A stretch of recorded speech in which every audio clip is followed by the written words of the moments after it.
Who Is with Vinny Fiorenza. There's a lot he doesn't know. There's a lot he wants to know. This is a podcast where he tries to learn from people who know things he doesn't. He'll be focusing on people from the worlds of business, entertainment, and the arts. His guests are people he finds fascinating and that he believes will bring value to others. Join him on the journey on finding out who is.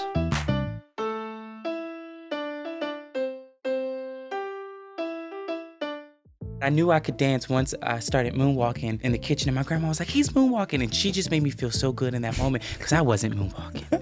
I made my own tour. I was like, you know what, I'm not waiting for nobody. And your output's legit. Yeah, sold out shows, and I'm like, hey, people showed up for me. I just want people, if they're going to be on my movies or music videos, anything, just to have fun. Going from nobody applying at LACC to a year later having 400 submissions, that's just the definition of not giving up. We're here. We're ready. Let's go. Elijah Howard. Yes. Let's hear it. Where are you from, Elijah Howard? Let's get it started with that. I am from Inglewood. I was born in Inglewood, and then I moved to Victorville for 10 years. Los Angeles. Yes, Los Angeles. Yeah. Inglewood is like 10 minutes from Los Angeles. It's the same thing. Same Cool. city.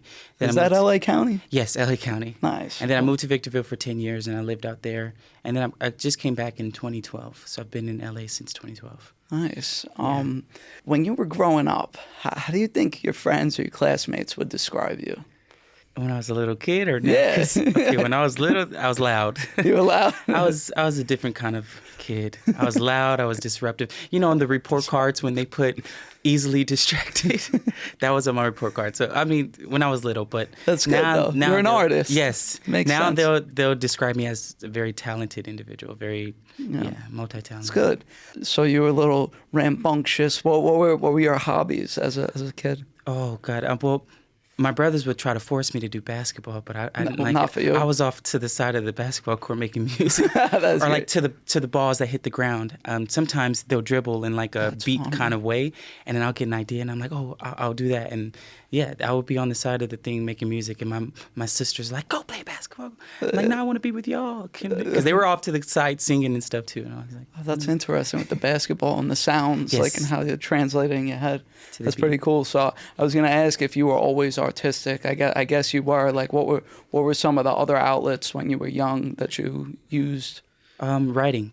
Writing. See, well, that's like artistic, but writing, Yeah. writing for sure. I would always write different kind of stories in my head, just make believe, and I would leave them off to the side. And now later, I use those stories now because I'd start writing movies and stuff. Great reference point. Do you have any of your family that might have influenced you to join the arts? Was there any influence in that? My family, no. Yeah, because me either. But No, not my I get family. it. But Michael Jackson, Michael and Janet, the siblings, they those- are the ones. Those are the main people. Yeah, those are. When did you start making music? When did that journey begin? It was 2016. I started as a joke. As a joke? As a That's joke. great. I was like, you know what? I'm gonna go to the studio and I'm just gonna go in there and see what I can do. You just had access to a studio like that? I had to look one up. One up. Okay. But it was a joke at first. I wanted to see what I can do. And after when 2020 came and everybody, we were locked down and bored, I was like, you know what? I'm gonna take it serious this time. And I started doing it. So it's been 3 years the most that I've been taking it serious. That's great, man. Yeah, it's nice. I've heard a lot of your music. It's nice. Do you write all your own music? I do. I'm one of those people that if I don't write it, I don't think I can sing it. Just because I don't. No way. Yeah, because I'm not going to write. I won't feel it as much. So if I write it, I'll feel it more and I'll get more emotion. Have you co-written yet, or are you open to doing that? I have not. But people have asked me to write. Yeah. I've sung on people's songs doing background melodies because that's what I'm really known for in my music is stacking vocals, harmonizing, and things like that. Nice. So a lot of people ask me, hey, can you harmonize on this song? I'll give you song credits and things like that. So I've harmonized on people's songs. I've never written Nice. for anybody, though. Yeah, so you know how to collaborate. You got all the publishing and this and that. Yeah. You're all. When was it like after you started like during the pandemic 2020 to take it super seriously? When was the first time you released your own song? It was about 6 months into 2020 because I know we were quarantined for a while, and then I just started to get really bored. And I'm like, something has to happen. I'm gonna lose my mind. Those basketballs started dribbling, coming back in your And head. then plus having so much free time, I'm just writing song after song after song, and I'm like, it's just songs sitting there. So then I was like, I'm gonna make an album, and called the album Stardust, and from there, I realized, like, I started hearing some of my friends sing my songs. Like, sometimes we'll be on a movie set, and I'm like, who's that singing my song? It's one of my friends. I'm like, it was a catchy song, and they're like, yeah, I loved it. I'm like, oh, okay. So then I'm like, okay, people are starting to enjoy it. But yeah, 6 months into 2020, I was bored, and I was like, okay, I got to do something. So you released that song. How does it feel like to release your first song into the world? The first song, it didn't get much traction out. Yeah. I just put out the song, say, hey guys, here's the song, and I think probably 100 to 200 people streamed it, because Spotify tells you who streamed it or not.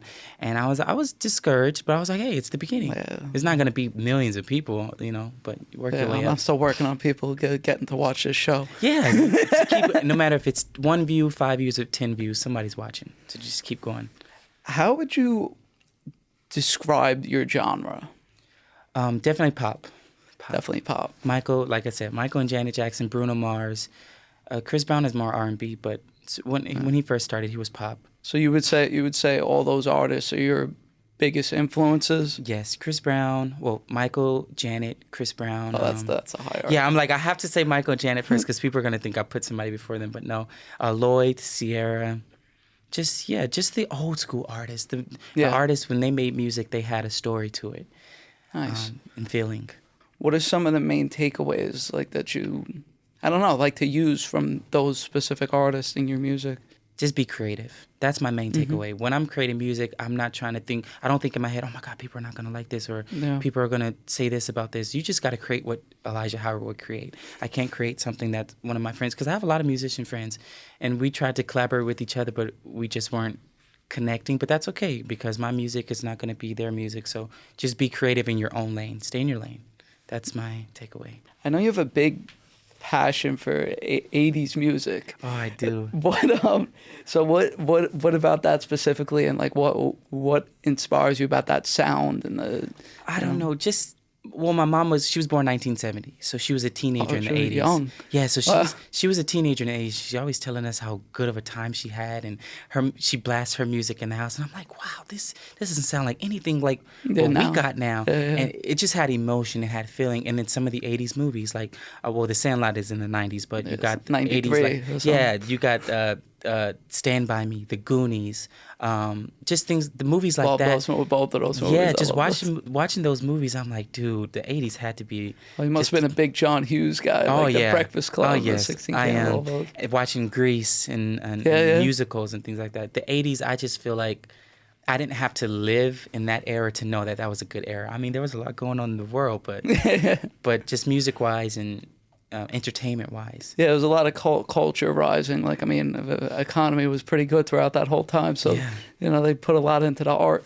Not to mention that song by Michael Jackson, We Are the World. Oh, just true. Watching that, him bringing all of those 80s musicians together, I was like, dang, I wish I could have been there. Yeah, imagine. Yeah, that's a beautiful song. So I watch a few of your videos. Obviously, I listen to your music, but in some of your videos, you're dancing all the time. Like, when did you start doing that? Oh, dancing! No, I was always dancing. I remember the summer that Michael Jackson died, which was 2009, a very sad summer. But me and my brothers and sisters, we danced from the morning to the night. We danced just 24, because there was always a special on about Michael Jackson. Yeah. And we were trying to imitate his the spins that he do, the landing on his tiptoes, the moonwalk. But I knew I could dance once I started moonwalking. In the kitchen, and my grandma was like, he's moonwalking, and she just made me feel so good in that moment, because I wasn't moonwalking. I was not moonwalking. I was sliding, but I wasn't moonwalking. And she was like, you're moonwalking. I'm like, she inspired me. So yeah, dancing is just, all you gotta do is move your body. Yeah, and that leads into choreography and having. But yeah, for my music videos, the choreographers came and they taught us the moves and things like that. Of course, with my insight as well, giving them pointers. That's great. So you always practicing? Did you have any like teachers at any point? Dancing wise, yes, but the choreographers that come in to give me the moves for the music videos. But other than that, music wise, no, my teachers were just a CD player, putting on Michael or Janet or Lloyd or Usher. Those were my teachers. That's funny. I don't know why. I just got an image of like Little Miss Sunshine or something. And I'm practicing for that thing as a young kid. What goes into making a music video? Oh God. Yeah, and did you like direct yours, or like what was the story there? I've directed every one of my music videos so far because directors are expensive. And I'm like, hey, I could do this myself. I'm a director, but usually it starts with me writing the story about the music video. Like my first music video I ever put out, which is State of the Art, is based off the movie The Sandlot. So if you watch watched it. Yeah, so then you'll get glimpses and pieces of The Sandlot and audio from there. But we had Marty York who played on the show. Like a pet. Yeah. Nice. You gotta watch that and catch out. Oh my God. It was nice. awesome. Oh my God, I'm definitely gonna watch that. Yeah. But yeah, it's writing the story and then creating the vision board, the and things like that. But just creating the music video, it's nothing like actually being there in person. You can plan a lot of things at home. Yeah. Oh, we're gonna do this, we're gonna do that, we're gonna do that. But then when you get on set, nothing really goes as planned. A lot of it's improv. But yeah, I just want people, if they're gonna be on my movies or music videos, anything, just to have fun. And if you have to improv, because sometimes improv is the best. Like some movies have some famous quotes from improv. No, I'm sure there's a lot. I know TV shows the same thing. So you're mentioning that you directed your music video. You're also a writer-director for films. When did you start that journey? Oh yeah, that was in college. I went to LACC in 2015 to 2017. And I remember they didn't have a drama club. I'm like, you guys don't have a drama club. So what do? Me and my best friend, we created a drama club at LACC. We were the vice president and the president of the drama club. But I remember I put up a casting call for a movie, and I put it up on a Friday, and then I went back that Monday, and I went to see if anybody signed up. Nobody signed up. Oh. And I was like, I was so discouraged. But I remember a year later, I'm like, it was a perfect story. A year later, I'm like, I'm going to try this one more time because something just was like, hey, try it. I put a casting on backstage, and I went to sleep, and I woke up. I'm like, okay, it's probably about one person that applied.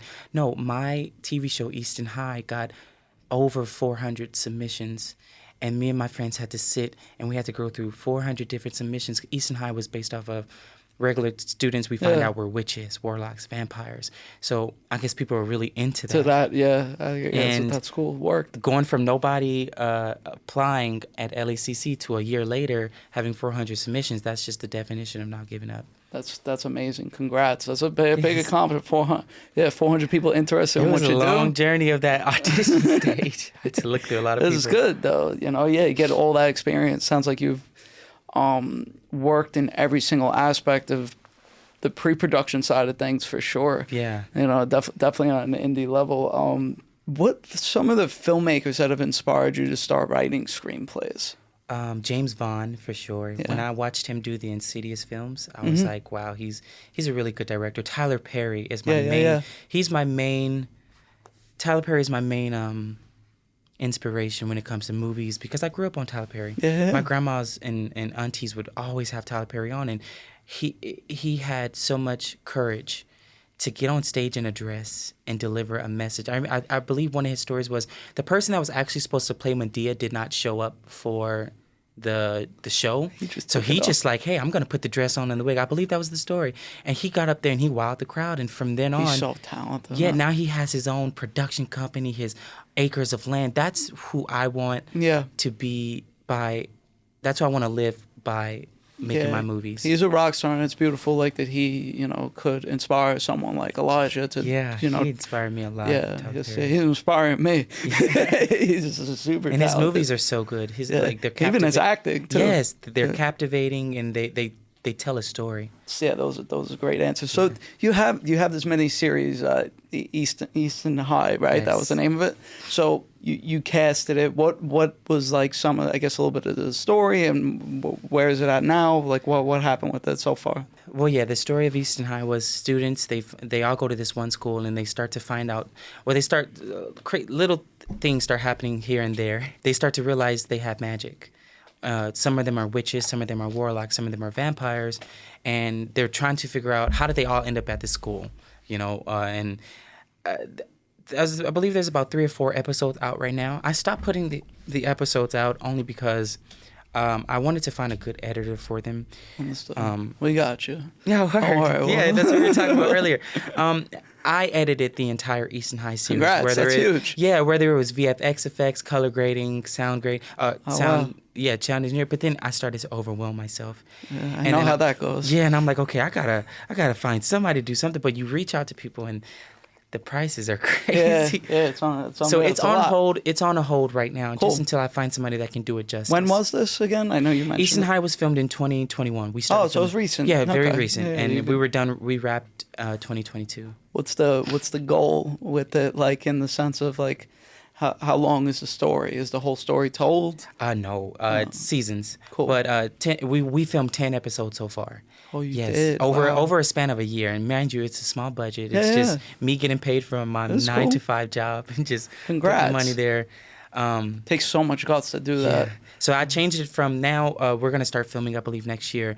Easton High is not gonna be a TV series anymore. It's gonna be a movie series because I just want to, like I just did with my new horror film October Falls, which should be coming out this October. Dive into that. October October Falls. Falls. Let's hear it all. Everybody laughs at my title, October Falls. I don't know where it came from because it's fall season and Yeah. we started filming in October, and I just called it October Falls. But Oh, so that doesn't have to do with the genre.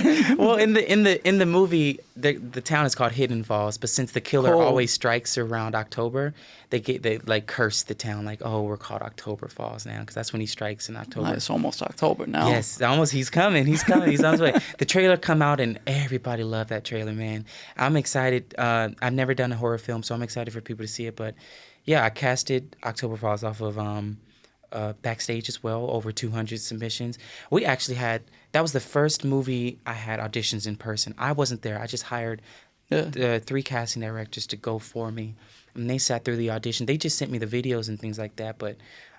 Jeffrey Faviani and Mackenzie Stanback, they were the casting directors, and yeah, I had to sit and watch some auditions. But October Falls is I can't wait for you guys to watch it. Yeah, I'm looking forward to it. You were mentioning that you're working on a documentary.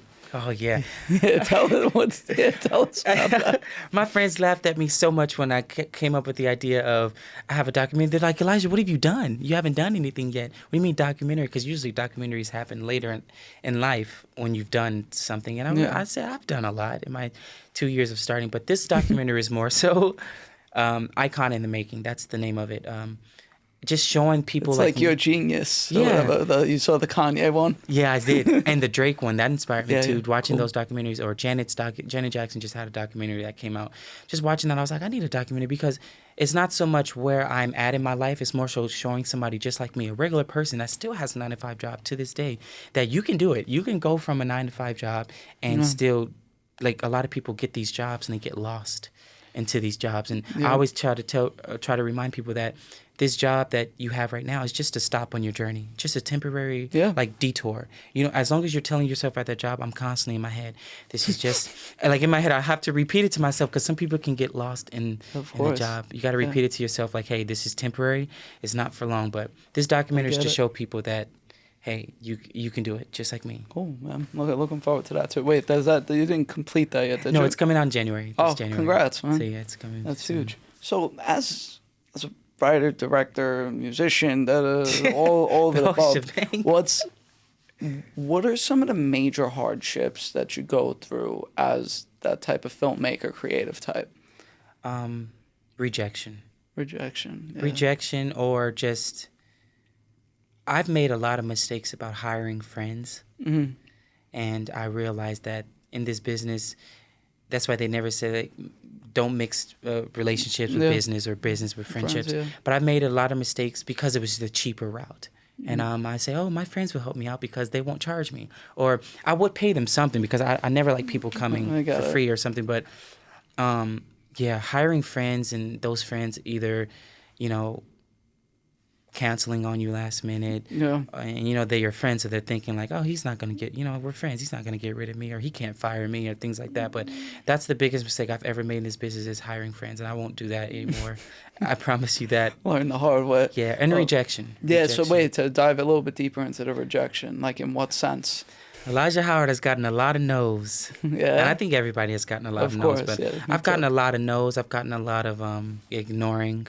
Okay, gotcha. Like inquiries, like reaching out to people. Yeah, reaching out to people, cool. being left at scene. I don't know if I don't fit their description of an artist, or, just trying to open up for someone on stage. Cool. Like, hey, can I open up for you, or can I sing at this venue? Can I be in this festival, or things like that? Or Yeah, keep asking. Don't I've stop. never had a manager or agent. I've reached out to thousands of managers, agents, either no response or they just weren't interested. But I'm like, hey, that's okay. I'll be my own manager, my own agent. What is it like working out here, especially in this town? What's it like working without an agent or manager at this time? It's actually easy. Yeah. Like, it's not. I mean, of course, I don't know the people that know. Like, they say you got to know somebody that knows somebody, but Because I come from that world. yeah, I feel work like without I've a done manager. pretty good without a Seems manager. like it, yeah. Yeah, because I put on. Usually a manager or agent, they'll tell you to go on tour and things like that. I made my own tour. I was like, you know what? I'm not waiting for nobody. And they Yeah, were your all- output's legit. Yeah, sold out shows. And I'm like, hey, people showed up for me. If I was, and I kind of did it in a bad way. I was like, well, maybe if I can show them that people will show up for me and sell out, like I can sell out concerts, maybe somebody will want to manage me or be my agent. Yeah, I sold out the shows. But when I was done, I was like, you know what? I don't care if they don't see it. I sold out my own shows. Well, people will come your way. You keep doing that. The Keep doing opportunities that. just fall Yeah. in your lap. At least we hope so. Fingers crossed. Yeah, over no, there. definitely. Would you want one eventually? Like, do you think you need one, or you could go? I've been hearing a lot of stuff about just staying independent. I don't know. These contracts out here are a little scary. Like, Yeah? they'll take advantage. What about of you. them? I'm in contact with somebody right now who was talking about something about getting me signed to a record label, and he was explaining to me like the difference from a 50-50 deal or an artist distribution deal, and that was like the awesome. 360. Yeah, Whatever, I was like, I don't think I want any of that. Like, they'll give you money up front, but then you owe them like all these albums and a part of your revenue or something like that. Yeah, no, you should read the book, the Donald Passman book. I don't know if you've read it yet. No, I haven't. Everything you need to know about the music, but it's a little old. It's like from 2016 or something. Okay, But I need to read that. I'll send it. 'cause Yeah, you do. It's a lot of shady people in the business. Yeah, I ain't trying to get caught I'm sure up in things it. would change and develop, but like it's a good basic starting point. For sure. So you're out here in LA. You're from here. What's it like working in both scenes out here in music and as a filmmaker? It's pretty similar, actually. Mm-hmm. But it is different. Like, going to the studio, making my own album. Like, there's days where I'll go to the studio, start singing, and then later that day I have to run to a movie set and I'm in charge, or just living my normal lifestyle. I feel like I always tell my friends, I'm living that Hannah Montana lifestyle, that Miley Cyrus, and then she's Hannah Montana, because when I go to work, I'm a normal person. Of course, my coworkers like Elijah Howard, because they treat me differently when they see my Instagram, which is crazy because I'm still a normal person. But when you give your coworkers, they're like, hey, add me. And they see me on Instagram, now all of a sudden I'm this huge star. And they're like, what are you doing here? You're not supposed to be working. I'm like, guys, I need money just as much as y'all do. But living a double life, it's like from music to filmmaking, it's pretty similar. You just got to know when to turn the switches on and off. Because I can joke around with my friends all day long. And like I said, some of my friends were actors in my movies, and I would have to tell them, okay, y'all, we playing too much. Turn it off. Let's get the work done, and then let's have Gotta fun. be the boss. Put the foot down. You gotta know when to play, and you gotta know when to work. I get that. So you explained earlier Michael and Janet Jackson, interest in them. Want to expand on that? How are they affected your career and like some of your visions? I don't know if you saw me smiling. Every time I hear Michael and Janet's name, I start smiling only because they remain true to themselves throughout their whole Have you been to Neverland? I've never been to Neverland. Oh, you gotta go. It's close. It's close. Not to even where I that live. far. I don't even think I can get in the gate. I don't know. Just being in the premises will give me. But yeah, just hearing their names, I just watching them throughout their career, they really stayed true to themselves. All the allegations Michael went through, he still stayed true to himself. I mean, he could have cussed us smooth out. Well, not me, because I wasn't in that, but he could have, lost his mind, went crazy and things. No, he stayed true to himself. Janet, all the, from that Super Bowl incident to all the obstacles she had to go through, weight loss and all that stuff, they all stayed true to themselves, and their music never changed.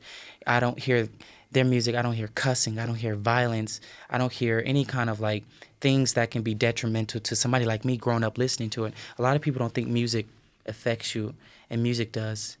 If you play music at a higher frequency, you can be calm. Yeah. I think it's like 720 hertz or something like that. But That's interesting. yeah, music changes you. So Michael and Janet's music really changed me for the better. Like I said, I was a very bad kid. And as soon as I start listening to them, I changed. My teachers, some of my 6th grade teachers came to my show.